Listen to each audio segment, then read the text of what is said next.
All right. Welcome to Juris Deranged. This is a new podcast featuring your girl, Raven. And I'm joined today by a couple of very special guests, Mr. and Mrs. Always Right. And I will let them give their own introductions. And we're going to talk today about some of the common misconceptions about the law. And I'll go ahead and turn it over to Mr. and Mrs. Always Right. Hey, thanks, Raven. We appreciate you having us on. I'm typically a criminal myself. My wife is more the straight arrow, straight-laced person, but I'm me. This is my wife. I'm Mrs. Always Right, and he's not typically a criminal. He's always a criminal. Thank you, baby. Thank you. Just, yeah. And if it's okay with you, Raven, you can find our podcast wherever you get your episodes at Me and Mrs. Always Right, and we hope you listen. We're like great people. I'm very excited about this. Yes, myself. I am too. I definitely need a lawyer on my side. So. Oh yeah. Yeah. That is no lie.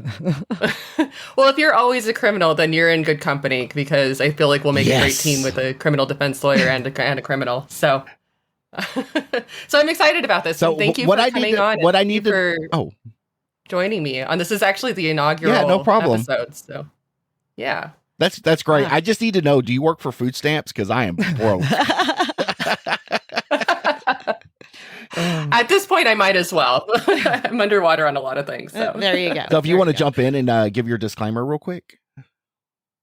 Oh, yeah, absolutely. So I'm a criminal defense lawyer, and I need to tell you all, the audience, that we're going to be talking about some legal topics today that are not intended to be legal advice. Nothing that I say in the midst of this podcast is intended to be legal advice to you or anyone that you know. It is purely for entertainment and educational purposes. Nice. That's great. I have never been able to say anything like that in my life. My advice, the only advice I ever give is do as I say, not as I do. And it's usually directed to her. So yeah, that is true. That is true. You act like I'm a bad husband. I've given that as advice as well. So starting out, if it's okay, you don't mind if I lead off with the first question, do you? Not at all. So I recently came across a couple of videos in a couple of cases in Salinas versus Texas. I believe it's Burgess versus Tompkins and Chavez versus Martinez, where your silence can actually be used against you. Now, how does that compare to your Fifth Amendment and you not answering questions? Sure. Yeah. So you have a Fifth Amendment right not to be compelled to speak.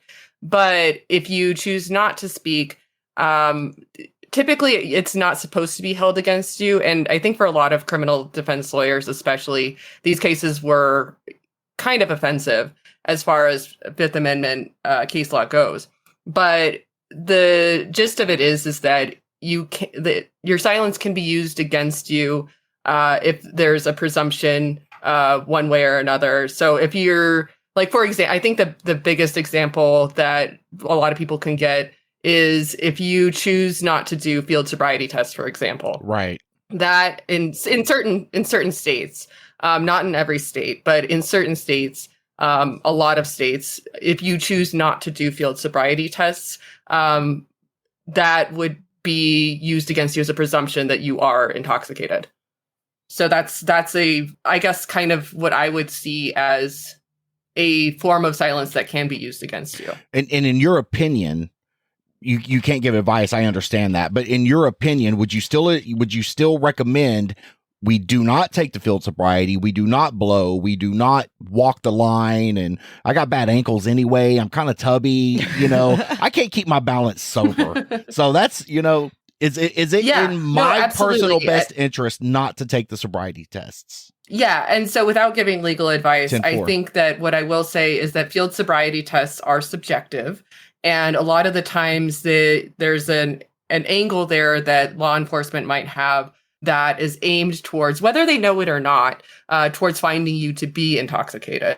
And so you may be nervous, you may have had a bunch of coffee, you may be clumsy like I am, and they're going to find that you've failed your field sobriety tests when they're very simple. I mean, there's certain clues that they're looking at that if you think about it, anybody, it doesn't have to be whether you're intoxicated or not, could fail, and then you end up being presumed to be intoxicated and forced to take a test, and that can be used against you. Okay. So anything that you do with law enforcement can and will be used against you.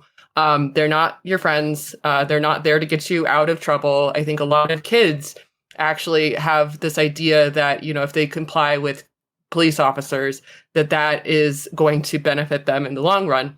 And that, is typically not the case. I'm not saying go out and, be contrarians to law enforcement, but typically speaking, you do not have to talk to them, and you should not talk to them.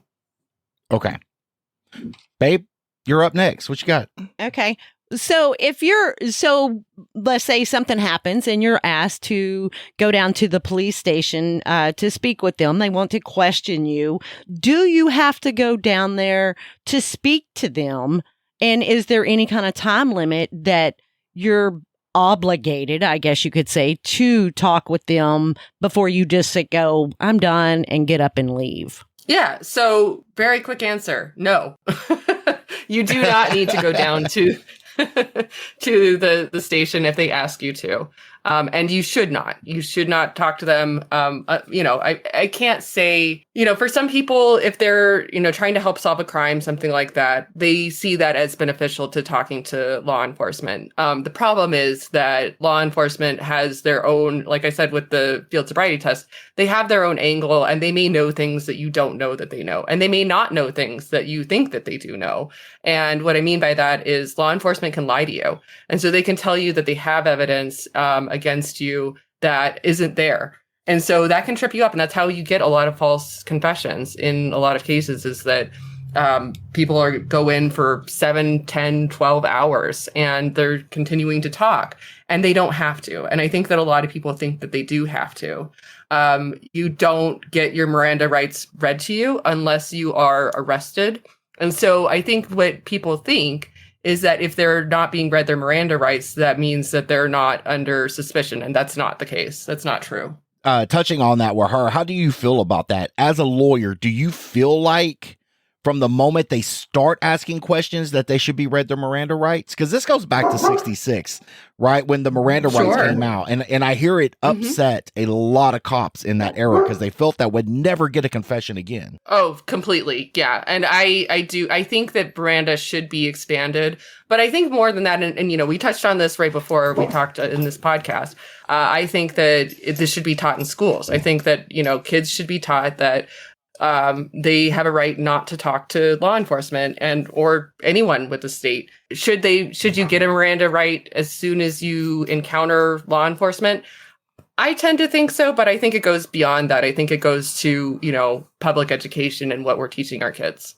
Because this could go back to even like traffic stops, not that I have or haven't been guilty of, excessive speed or stuff like that. But it seems like every time I get pulled over, it's like, do you know why I stopped you? No, why don't you tell me? Right. It took me a while to realize that this is not friendly banter. And as a person who's been on the other side of law enforcement, I walk a fine line between wanting these guys to go home every day. I want them to go see their family. I don't want nothing bad to happen to them. And I don't know if you heard or not, but we just had a law enforcement officer pass a week ago here in Fort Worth that died in a working traffic.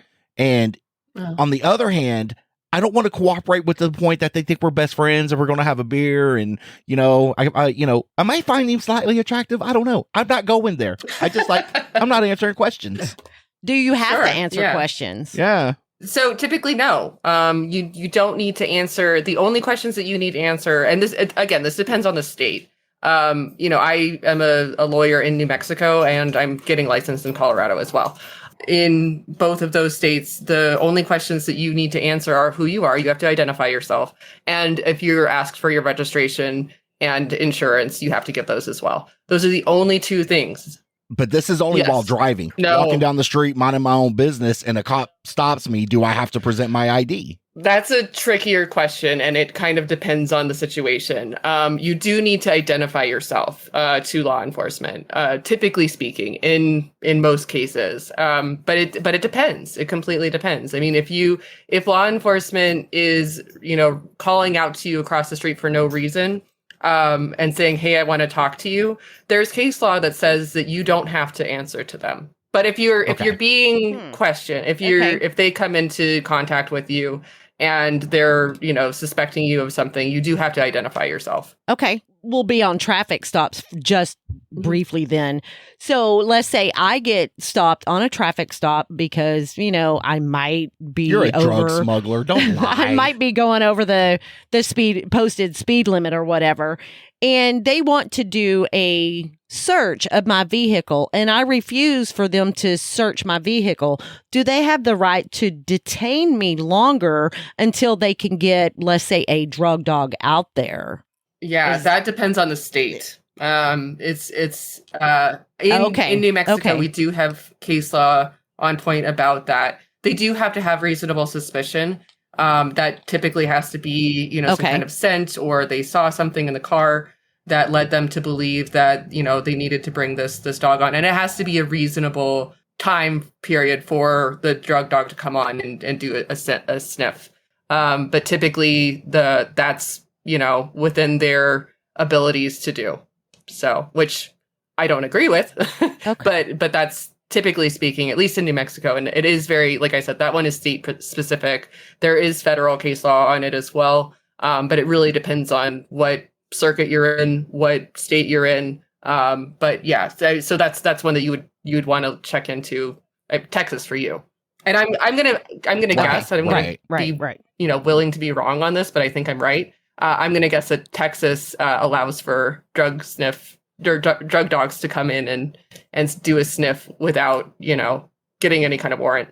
Is there ever a situation where I should talk to law enforcement without a lawyer? Any situation at all? No. I knew that was going to be an easy one, but we were going back to Texas in the traffic stops.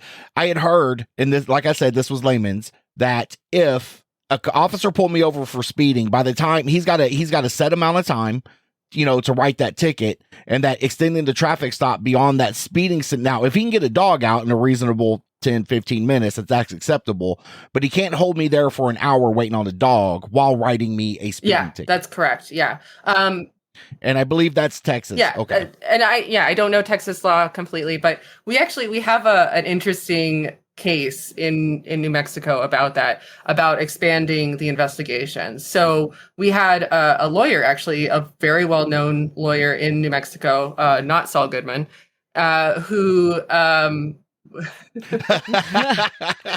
you did there. But he's kind of similar in a lot of ways. His name is Ron Bell, and he was stopped for a DWI. And the officer, trying to be cheeky, asked him whether he had any guns or explosive or fireworks or something to that effect in the vehicle.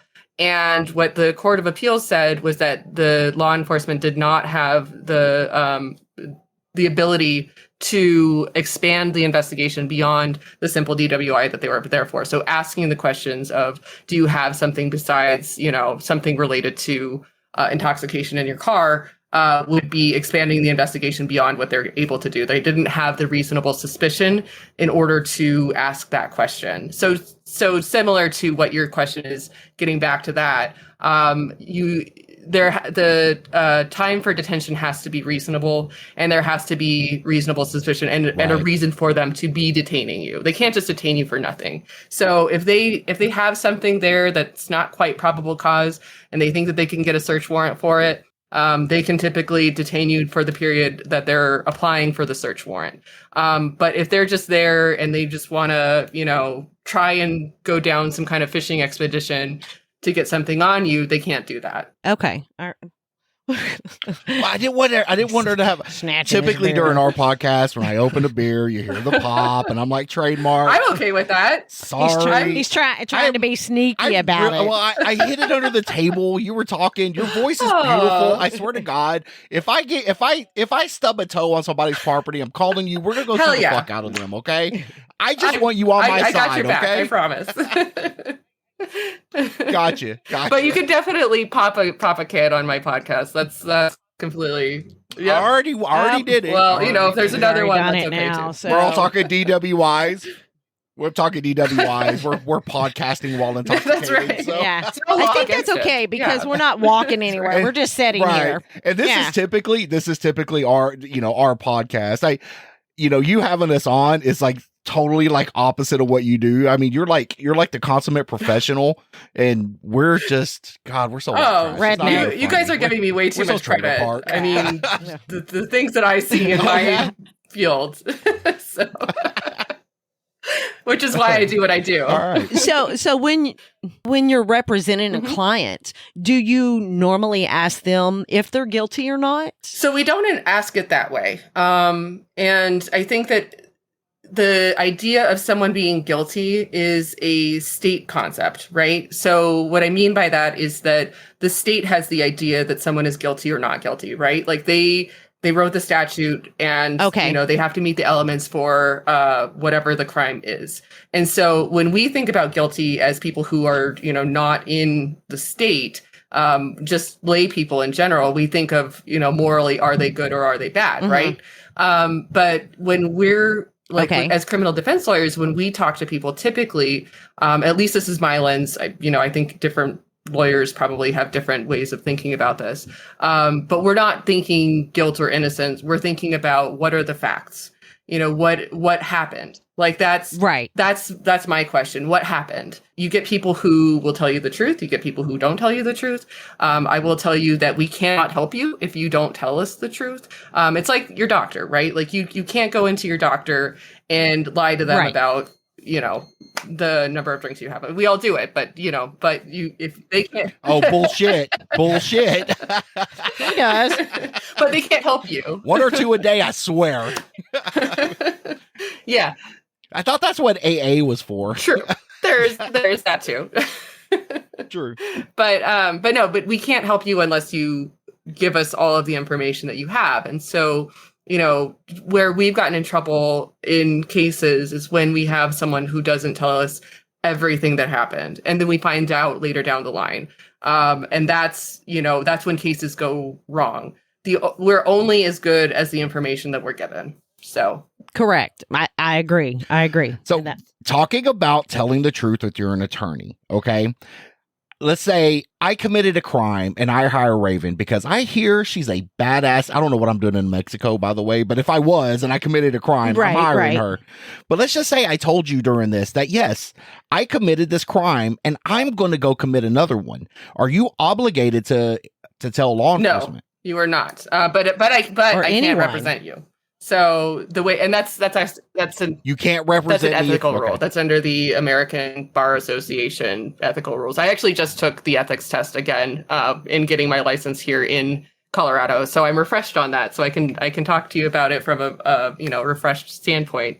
But yeah, typically, so awesome. If you tell me that you're going to continue committing crimes, I can't do anything to assist you with the commission of those crimes, and I have to stop representing you. So I can advise you, and the ethics rules tell you that you're supposed to talk to that person about their legal responsibilities, and if they continue doing the crime, that that you can't represent them and advise them against continuing to do the crime. But if they continue down that path, then I can't tell law enforcement that unless it's going to be a risk to someone's bodily, someone is going to be injured or killed. Okay. So speaking to that, and I don't mean to interrupt you. No, go ahead. You're gorgeous. Go ahead. But she brought it up. So mob attorneys, how do they get away with that? They know these guys are committing crimes over and over and over again. So do mob attorneys just not have ethics? No, they don't. And if not, I need one. No. They're mob attorneys. Come on. Attorneys. I was just curious. So just to elaborate more on that, and I just thought about it because of what we're talking about, but can you be then subpoenaed later on for court if they continue down the path that you've advised them not to go down? And that is a good question. And I think the short answer is you can be subpoenaed, but you can use your attorney-client privilege and say that this is confidential communications and not testify as to them. Okay. All right. And speaking of attorney-client privilege. Yes. Yeah. There you go. Apparently, I've been maybe had some alcohol this morning too. It's Saturday morning. When you. Yes, it is the weekend. Nobody's going to work. I'm the only day drinker here. She's basically a nun. We're waiting for tomorrow. That's water. Her day to shine. That's what I say. I am water.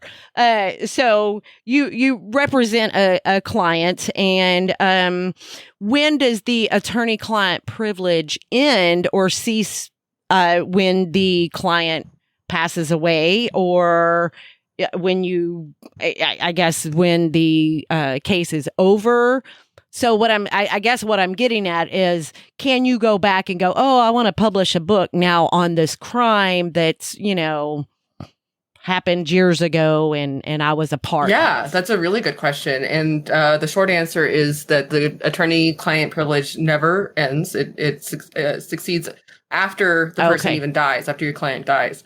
The exception is if that person waives attorney-client privilege and allows you to talk about the case. So you can talk about the case. You can talk about the trial. You can talk about, everything that was public. But you can't talk about communications between yourself and the client. But that's what's confidential. Mm-hmm. Okay. Gotcha. If I'm on death row, which I don't know why I would be. You are in Texas. If I am, right? If I'm on death row. You walk wrong down there and they put you on death row. You're right. Yeah, I've avoided it like 17 times. Barely, though. It's skin of my teeth.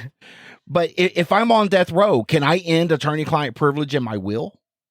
Ooh, that's a good question. You have the ability to waive your attorney-client privilege at any time. Like, you can tell your attorney that they can talk about your communications at any time. You don't need to put it in your will. You can put it, you can tell them, I want you to publish my story, and I give you permission to use all of my communications. It lies with the client. It actually doesn't lie with the attorney. So I can't waive your. So I can revoke. Yeah. I didn't mean to interrupt. So as soon as they put the needle in my arm, I can waive attorney-client privilege right there, and you would be free to tell my story. Would you tell that story though in your words or mine? Ooh, good question. I think that Facts. You would have to tell it in your own words, right? That's all you could do, though the person's dead. True. So, but yeah, I mean, I think there has been quite a few attorneys who have told their clients' stories. I'm sure we've all read different attorneys' books about the famous criminals in the past. And so typically I think that, a lot of the ethically, the attorneys should be talking to their clients about what they want out there in their books and giving them the publishing rights and that kind of thing. And where they've gotten in trouble is when they don't do that. So one of the cases, I was super obsessed with Timothy McVeigh's story just recently. Yep, close to home for both of us. Yep. And so what I learned, what I didn't know, was that his attorney actually gave all of the entire file over to a research center. And so you can just go in and look at everything that was ever said between Timothy McVeigh and his attorney. I think he did that because it was such an interesting case study. But from a lawyer's perspective, it's a little bit, unethical. We'll just say that. Okay. Gotcha. Okay. Moving into your time as an attorney, there's things I'm curious about being an attorney. And I think one of the funniest ones is, would you ever lie to a client? And not lie, let's just say, because we know that's ethically wrong. But could you portray yourself as a better attorney than Joe Blow down the street? Is that, I'm sure being a lawyer is competing like from 7-Eleven to QT. You want everybody to come to your shop, to get gas at your gas station. So have you ever known of lawyers to stretch the truth a little bit on how good they are? All the time. Yeah. Completely. Yeah. Not us. We're good lawyers. My firm is good lawyers. Right. Of course. But no, I have heard other attorneys overstate their credentials and talk, negatively about, the attorneys down the road. We actually have a case right now in New Mexico that's actually going to probably change the way that criminal defenses done there, because there were some criminal defense lawyers who were basically getting bribes from or law enforcement was getting bribes from the criminal defense lawyers to not show up to trial, so that their clients could get off. And so they were guaranteeing that they could get their clients off, get them acquitted of whatever, because they had certain police officers in their back pocket. And so, they weren't lying, but they were also committing crimes in doing that. So, yeah. Right. I'm sure the lawyer world's a small world. Are you you ever come out a case where you and the prosecutor are great friends, and then how do you handle that? You're like, I'm going to kick your ass at work today, but let's go have a beer afterwards. Or is it more hey, go a little easy on me this time. I won't, I'll be a little easier on you next time. Does that friendship ever come into play? Daily. Yeah, absolutely. It's actually kind of funny, because civil law is the boring side of law. It's, where there's lawsuits, and the nastier lawyers are on the civil side. The fun, nice, friendly lawyers, the ones you want to be, go have a beer with, they're your criminal lawyers, either prosecution or defense. And that's, I'm not saying that there's not prosecutors that I loathe, because there are, but I get along with a lot of prosecutors. We have to. You have to continue these relationships, because you're going to continue to have cases with them in the future. And sure, there's some antagonistic, relationships, to be sure, but it works much better for both sides if both sides can be congenial. And we might not have beers together, but we're at least going to be friendly. And I don't mean to interrupt. I know you got another question pending, but it brings up one more, and I'll shut up and let my beautiful wife ask a question.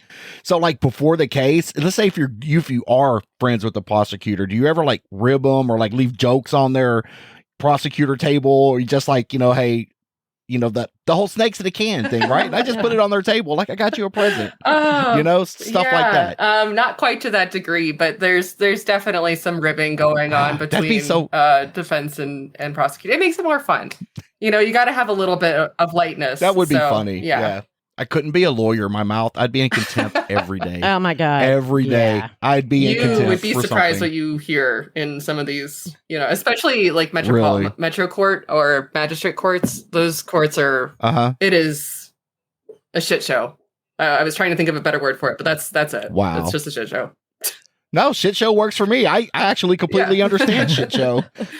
Oh, yeah. I guess with your coworkers, fellow prosecutors and defense attorneys and everything like that, do you ever go before a judge who maybe doesn't like you or you don't like, and how do you handle that? Because you see the same people a lot over and over and over being in the circle that you work in. Yeah, that's how do you handle? It's a really good question, and it's difficult. We have had certain judges that we've had to try and get off of their cases. It depends on the court that you're in. If you're in federal court, you're fucked. That's kind of in most ways. And I mostly practice federal, so I say that with love. You. But but you don't get a choice of which judge you get. So it's in your best interest to get along with all of the judges. In state court, there's in state court you can get off of certain judges. You can ask them to be excused from your case. If you have a case, we've had recently a case where a trial didn't quite go our way, and we didn't really appreciate the way that one of the judges handled it. So the next case is we excuse that judge from that case. We might not do that forever, but in the immediate aftermath, that's a typical strategy. Okay.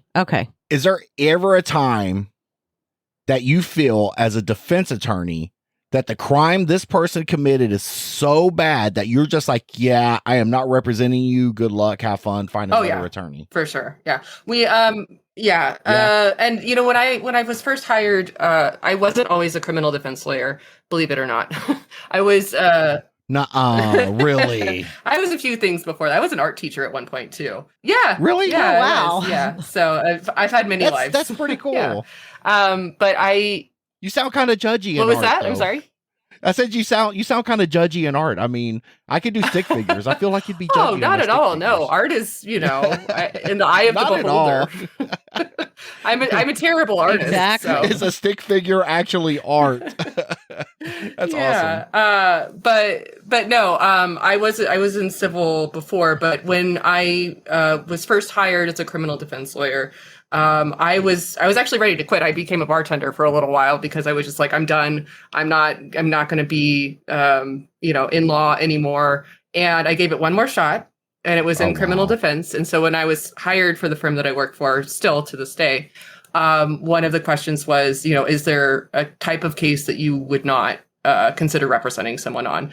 And typically speaking, I don't do sex crimes. And it's just, Gotcha. It's not for me. I think that other people can represent people. They're really tough crimes to begin with. But I used to be an advocate for the Rape Crisis Center, so it's just not something that I'm willing to do. So there are right on like cases like murders. I mean, I hate to say it, but there's just a lot more leeway with the types of murders that happen.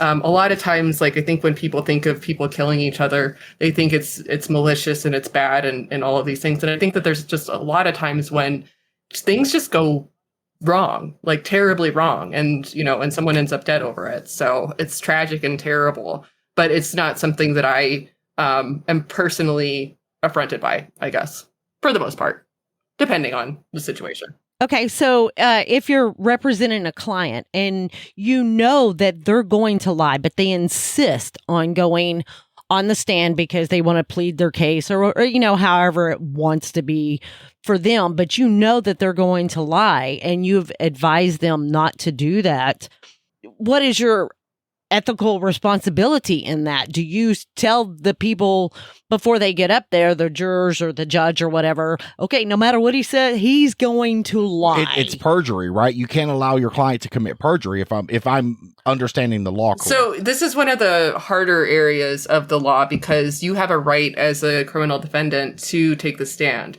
So as a lawyer, like, you can't stop someone from taking the stand. But you also are not allowed to put a witness on who is going to commit perjury. So you have those two things in conflict with one another. So what typically what you'll do and what you might see is that a defense lawyer will just kind of like show them the way to the witness stand and ask no questions whatsoever. So it's called, Gotcha. allowing them to give a narrative. Gotcha. So they'll just say, go ahead, tell your story. And they don't ask questions because you can't elicit perjury. So like, if you know the answer is going to be a lie, you can't ask the question.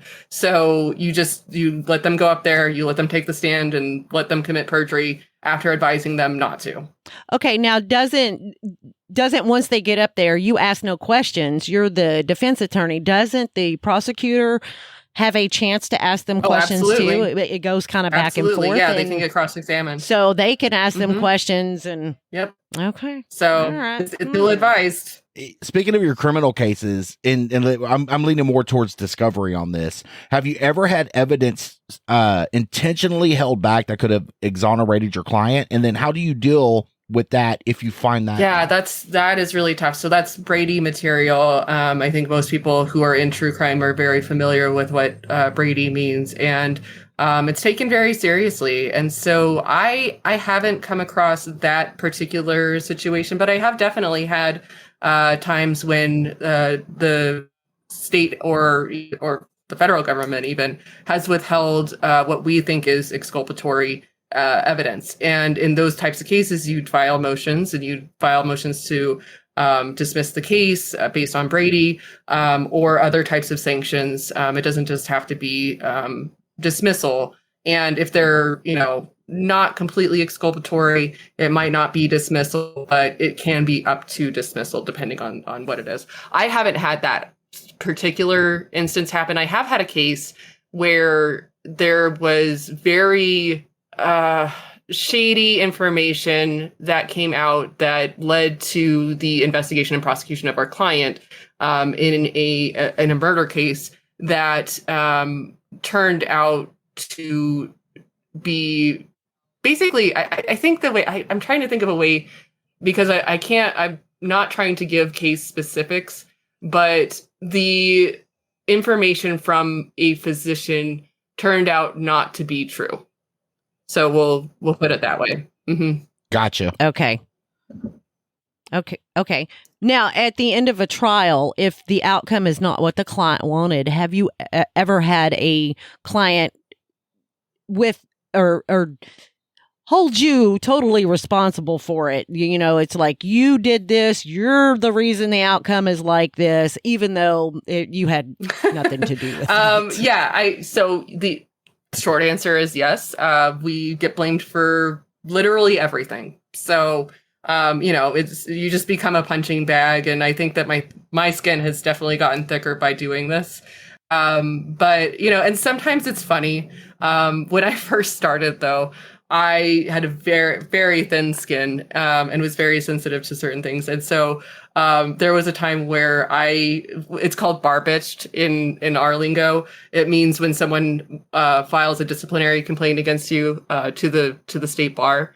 And I don't think, I'm going to knock on wood for saying, I don't think I've actually been bar bitched, but I was threatened to be bar bitched by another lawyer. And I broke down. I thought that, my life was over. And I went to my boss and Oh, wow. yeah, Right. I thought everything was, I thought I was the most unethical lawyer ever because this is what they're telling me, this other lawyer. And he just laughed at me and he said, "Oh, okay, now you're a criminal defense lawyer. You've been bar bitched." It's like, all good criminal. So believe it or not, There you go. believe it or not, I've been bar bitched before too. I was just in a bar minding my own business, and some dude walked up to me and he's like, "You're a bar bitch," and we had to fight. I'm just like, "That bar bitch? I'm not a bar bitch." Shit. I like that. Yeah. I like Yeah. that. I like that too. Yeah. I think that's going to be I like it. a term on me use and it at the Mrs. bar Always tonight. Right. So I do too. Let's go. We'll fly to I've Colorado. got plenty and of have a places beer, for you up here. As far as the prosecution is concerned, is winning cases all that matters to them? Do they the prosecution, I guess where I'm getting to is the prosecution don't give a shit about you, right? All they care about is you're guilty, and will they go to any extreme? Depends to on prove you're how guilty? unethical of a prosecutor you are. The good prosecutors are the ones who Okay. can see the whole picture. And I have had, to their credit, I've had some really good prosecutors that I've, come up against who see the full picture, who will give, plea offers or will otherwise try and resolve cases because they see, someone who's struggling, who simply got caught up in, a bad situation or something like that. The good prosecutors are the ones who will work with you. The bad prosecutors are the ones who will do anything and everything in their power to win. And there are those types. There are certainly those types. It's interesting. The ones that I've come across just tend to be really hard-nosed, and they think that they are right. And I think, my biggest thing in all of this, in the whole criminal justice system in general, is that you have to, in order to believe in the criminal justice system, to think that people, being prosecuted is a good thing, you have to believe that you're always right. And, there might be some of us who might be always right here in the room with us, but Could be. This one, she is always right. I never win. I think Matter I of was fact- wrong once, but I was that's mistaken. different. So, Is there a such thing as a lawyer for marriage arguments? I think I might have to start calling one. She's like, "I've counted to 3 and I said my piece." I'm like, I don't even get to say. I didn't present my they case. should have those. There's family lawyers, and mediators and things like that, but somewhere in between. yes. With that, so there are, I guess, certain lawyers out there that maybe are just in it for the money. They don't care if they're right, they're wrong, they're going to get paid anyway. I just want the money. That's, I got my boat to pay off and, $400,000 in student loans. And, so they're just in it for the money. Have you come across people like absolutely. that? Are you Yes. people like that? Oh, I'm No, just Whoa, kidding. why I'm are you kidding. accusing her of that? Can't you see I'm rolling in the dough here? I'm on kidding. a I know podcast. better. Yeah. Yes, So much money. absolutely. That potato. that potato sack dress you're wearing fits you perfect. All right, right. we can That's see right. you. I see the clothes you're wearing. No, but there definitely are. Touching back a little bit on. Oh, go ahead. How do you tell those once, let's say I'm looking for a lawyer and, I speak with a couple, how am I going to know? Is there something that maybe I can pick up on, that would help me go, okay, he's just in it for the money and he seems like he really wants to help me. Is there something I can pick up on? I think myself? what she's asking is, should she get 3 or 4 estimates, man, before picking on an attorney? Is it like getting your porch fixed? Do you get estimates, right. or you just go with the first one that calls you back? It depends on how desperate you are. So, desperate. Okay. I am desperate. If you're in jail and you have one call, you for law. probably want to take the first one that you get. No, but in all seriousness, I think you got to trust your gut. I think a lot of the times, you'll have the attorneys who will guarantee you results, and I would stay far away from those ones because you shouldn't be doing that anyway. And then you have the ones who are going to give you kind of a bigger picture, and they might tell you things that you don't want to hear. And those are probably the ones you want to hire, or the ones that are going to tell you, straight up to your face, this is what we're looking at. You don't want the ones who are like thinking straight to a plea necessarily, but they might be the ones who are saying, okay, well, this is what this is going to look like. These are the costs, and the ones who are going to tell you up front of what each thing that you're going to be going through is going to cost, and what you're going to be looking at, what the expectations are. A lot of the times when we get consults, as an example, or when I talk to someone on the phone, I'm going to tell them straight up that I don't know anything about their case until I've looked at the discovery, until I've looked at the evidence. And so any information that I'm giving you is purely based on, a criminal complaint, which doesn't tell me anything. And so I can give you generalities, and I can tell you what I think the legal process is going to look like, but I can't tell you anything until I've actually sat down and looked at what the evidence is. Okay. Going back to dealing with the officers, if you don't mind backtracking a little bit, I want to know personally, in your opinion only, not legal advice, if an officer comes and knocks on my door for any reason, do I open that door? Do I just I'm not interested, go down the street? How do I handle that? And two-parter here, if I do invite that officer in, and let's just say, hypothetically speaking, I've got 18 pounds of weed on the table, can he arrest me at that point? These are good questions. Never had 18 pounds of weed on the table, though. Yes. So I'm going to take the knock first. I think that you can pretend not to be home unless you hear someone saying search warrant. If you hear search warrant, you got to let them in. But if it's just someone knocking on your door, you don't have to answer your door. You just like anybody else, right? It does depend. Again, it depends on what state you're in. Right. So bear that in mind. But if you do answer the door, if you're being polite, whatever, then, you don't have to invite them into your house, and you should not invite them into your house.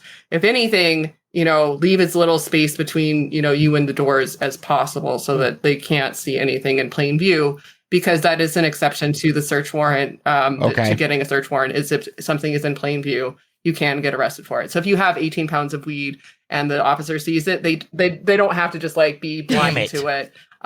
They will probably get a search warrant, but they'll probably also arrest you, or at least detain you while they're getting a search warrant to get whatever else is in your house. So that's why you don't want, absolutely, law enforcement in your house.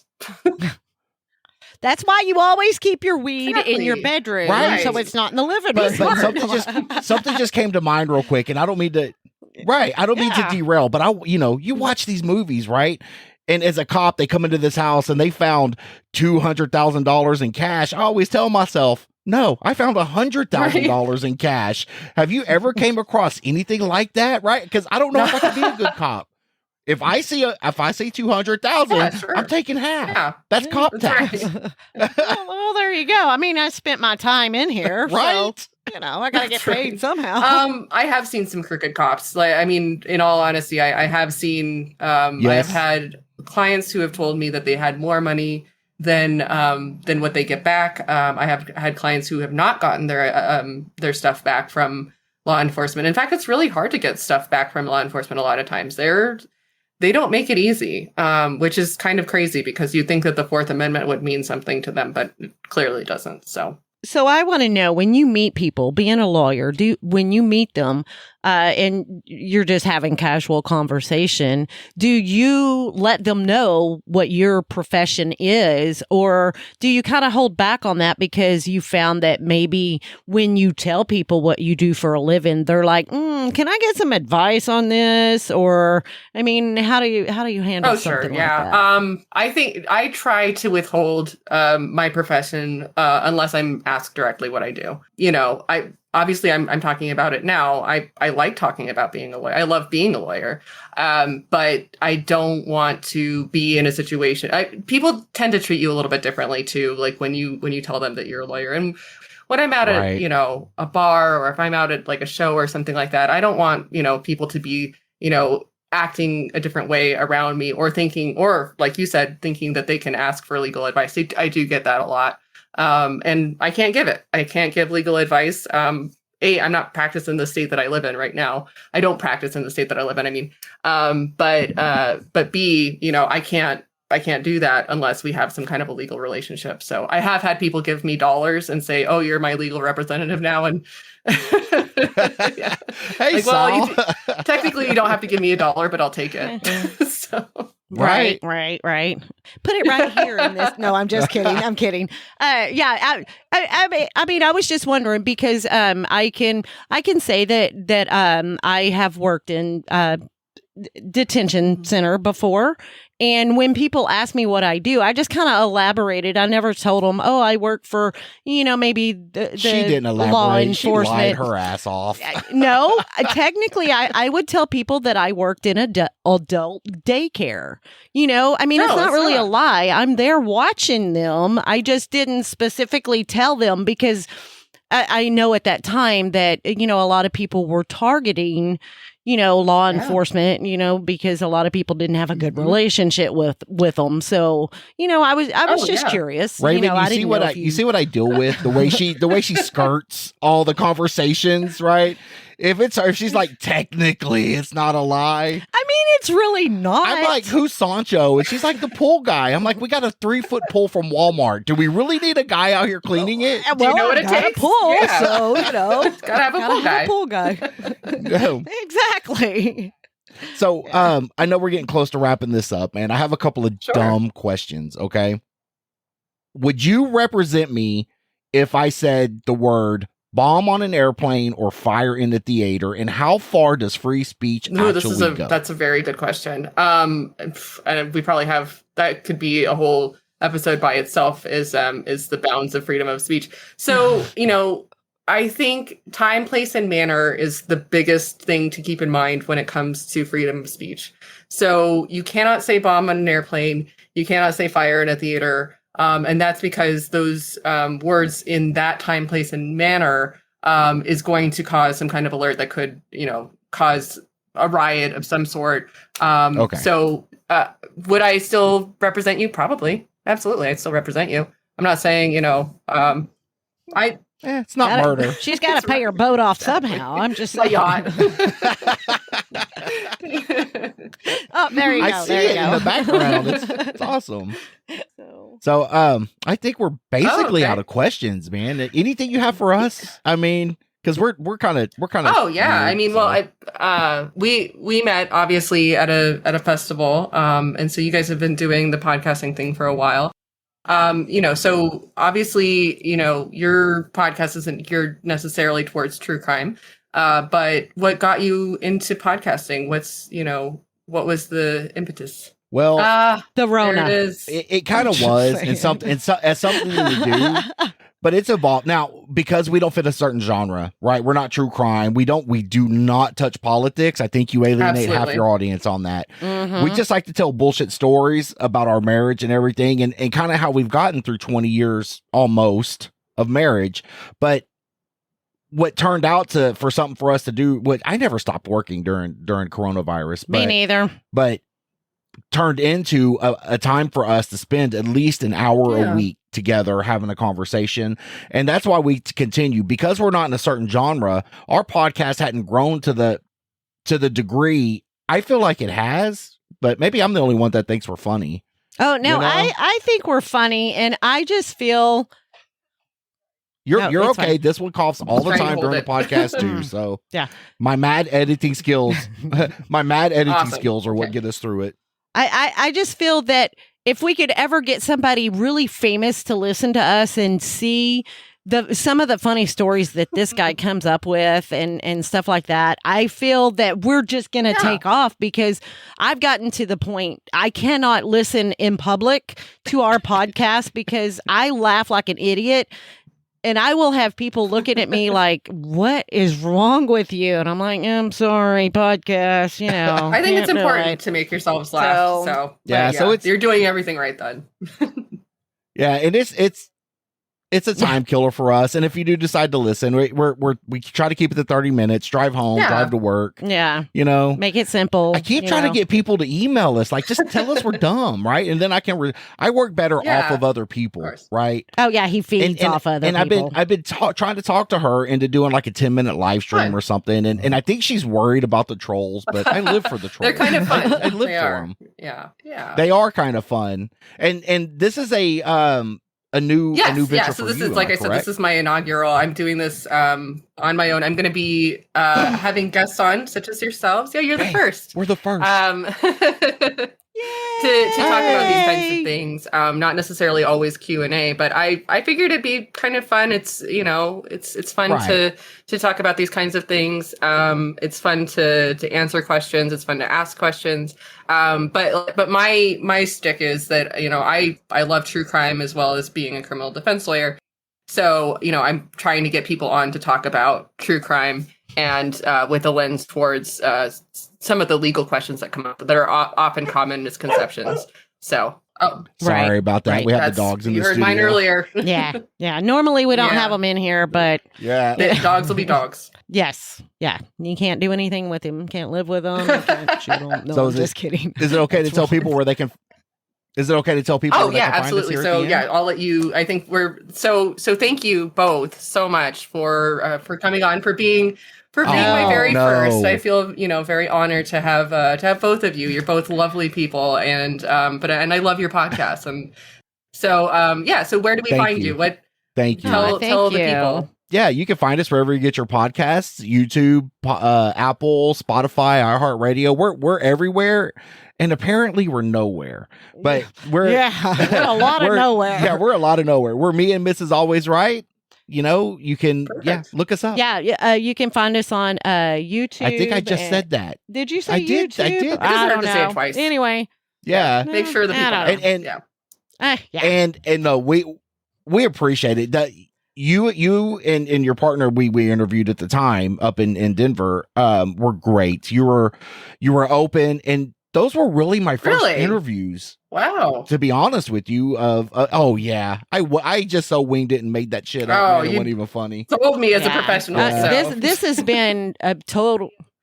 Yes. Well, thank you. This really has been Yeah. a lot of fun. I mean, I feel that I've learned a lot.